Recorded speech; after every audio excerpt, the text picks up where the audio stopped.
సార్లకు టికెట్లు ఇయ్యలే.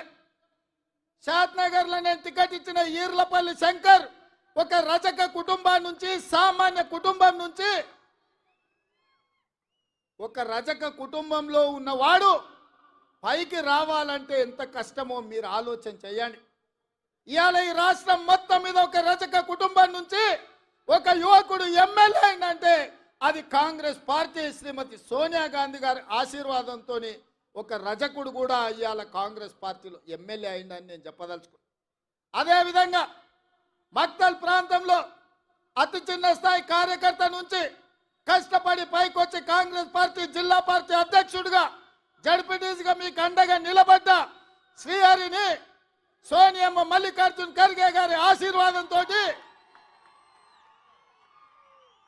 ఒక ముదిరాజు బిడ్డను ఇవాళ మక్తల్ నుంచి ఎమ్మెల్యేగా గెలిపించడం ఇది కాంగ్రెస్ పార్టీ వల్ల సాధ్యమైందా, లేకపోతే ఇంకెవరైనా ఈ అవకాశం ఇస్తారా అని నేను అడుగుతున్నా. మిత్రులారా, ఈ రాష్ట్రంలో 119 అసెంబ్లీ నియోజకవర్గాలు ఉంటే 10% జనాభా ఉన్న ముదిరాజులకు కల్వకుంట్ల చంద్రశేఖరరావు ఒక్క టికెట్ కూడా ఇవ్వలే.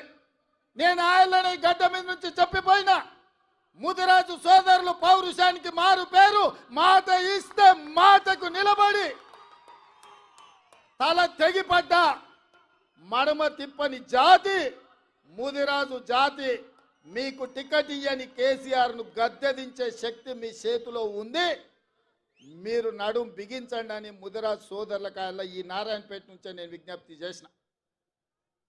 మాట ఇచ్చినట్టుగానే ఈ రాష్ట్రంలో ముదిరాజులకు టికెట్ ఇవ్వని కేసీఆర్ అధికారంలో ఉండడానికి లేదని ముదిరాజు సోదరులందరూ కేసీఆర్ని గోతి తీసి పాతి పెట్టి బొందలో పెట్టిండ్రు.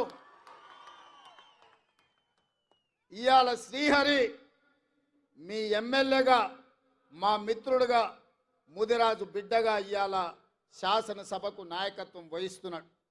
అదే కాదు మిత్రులారా, ముదిరాజులను ఆనాడు బీసీ ఏ గ్రూప్లో ఉంటే కొన్ని ప్రత్యేకమైన పరిస్థితుల్లో ఏ గ్రూప్ నుంచి డి గ్రూప్కు మారవడం జరిగింది. ఇవాళ కేసు సుప్రీంకోర్టులో ఉంది. కేసీఆర్ నిర్లక్ష్యం వల్ల, కేసీఆర్ పట్టించుకోకపోవడం వల్ల, కేసీఆర్ సమర్థవంతమైన వాదన తెలంగాణ ప్రభుత్వం నుంచి సుప్రీంకోర్టులో వినిపించకపోవడం వల్ల ఇవాళ ఎన్నో లక్షలాది ఉద్యోగాల నియామకాలలో ముదిరాజు బిడ్డలకు అన్యాయం జరుగుతుంది. ఇవాళ ముదిరాజులను బీసీ డి గ్రూప్ నుంచి ఏ గ్రూపులకు మారవాలి అని అంటే ఈ గడ్డ మీద మళ్ళా కాంగ్రెస్ పార్టీ జెండా ఎగరాలి. మీ తరపున సిపాయిగా ఢిల్లీలో కొట్లాడాలి అంటే మీ వాదన బలంగా వినిపించాలి.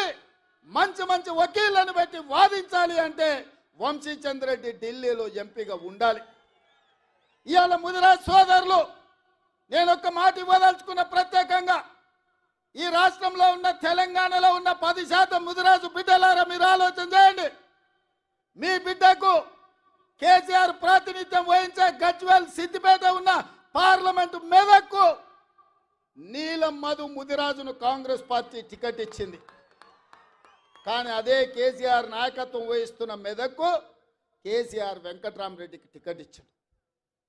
మేమేం ఆలోచన చేస్తామో, కేసీఆర్ ఏం ఆలోచన చేస్తాడో మీరు ఒక్కసారి ఆలోచన చేయండి. అందుకే ఇవాళ ఈ వేదిక మీద నుంచి మీకు ఒక మాట ఇవ్వదలుచుకున్నా. మెదక్లో నీలం ముదిరాజును గెలిపించండి, మహబూబ్నగర్లో వంశీచంద్రెడ్డిని గెలిపించండి, తెలంగాణలో 14 సీట్లు ఇవ్వండి. ఆగస్టు 15 తారీఖు లోపల మీ ముదిరాజు బిడ్డను మంత్రిని చేసే బాధ్యత నాది. మీకు శక్తి ఉంది, మీకు యుక్తి ఉంది, మీకు పట్టుదల ఉంది, మీకు పౌరుషం ఉంది, పోరాడే శక్తి మీకుంది.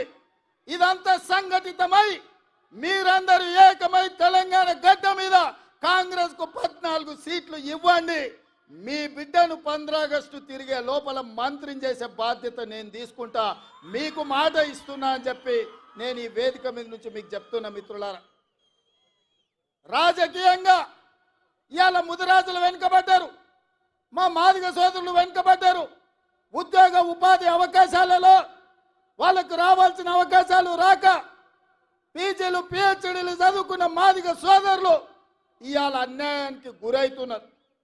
అందుకే మిత్రులారా, మాదిగల ఏబిసిడి వర్గీకరణ మీద 10 సంవత్సరాలు చంద్రశేఖరరావు సుప్రీంకోర్టులో కేసు వాదించకపోతే నేను ముఖ్యమంత్రి అయిన